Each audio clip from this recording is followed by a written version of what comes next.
Leo hii siku ya Jumapili ya Septemba 28, klabu ya Simba imefanikiwa kutinga raundi ya pili katika michuano ya klabu bingwa barani Afrika baada ya kufuatia kwa ushindi wa jumla magoli 2-1 dhidi ya klabu ya Gaborone United katika mchezo ambao umepigwa katika dimba la Benjamin Mkapa jijini Dar es Salaam. Klabu ya Simba ilifanikiwa kushinda bao 1-0 kwenye mchezo wa mkondo wa kwanza, na leo hii katika mchezo wa mkondo wa pili klabu ya Simba imelazimishwa kutoa sare ya kufungana bao 1-1 katika mchezo ambao klabu ya Simba imeshindwa kuonyesha kiwango kizuri, lakini licha ya hivyo imefanikiwa kusonga kwenye hatua inayofuata. Na kwenye hatua inayofuata kwa klabu ya Simba, mnyama atachuana na klabu ya Nsingizini Hotspurs ya kule nchini Eswatini iliyotinga raundi ya pili kufuatia ushindi wa penati dhidi ya klabu ya Simba 4 FC ya kutokea kule Zimbabwe kufuatia sare ya jumla bao 1-1.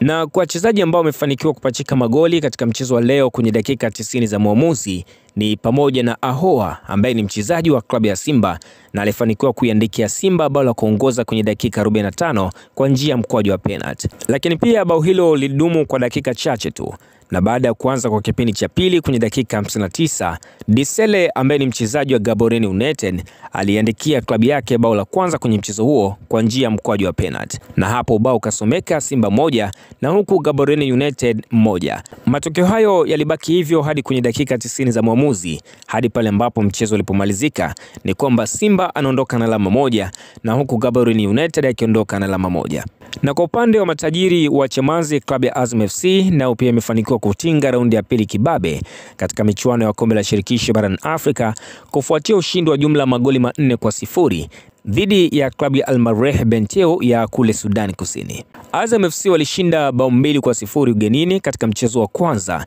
na leo hii katika mchezo wa marudiano wamefanikiwa kuondoka na ushindi wa bao 2-0 nyumbani katika dimba la Azam Complex Chamazi. Na kwa hatua hiyo ni kwamba klabu ya Azam FC watachuana na klabu ya KMKM kutokea Zanzibar kwenye raundi ya pili katika michuano hii ya kombe la shirikisho barani Afrika, na klabu ya KMKM ikifikia hatua hiyo kufuatia ushindi wa jumla ya mabao 4-2, ushindi wa 2-1 ugenini kabla ya ushindi wa bao 2-1 nyumbani.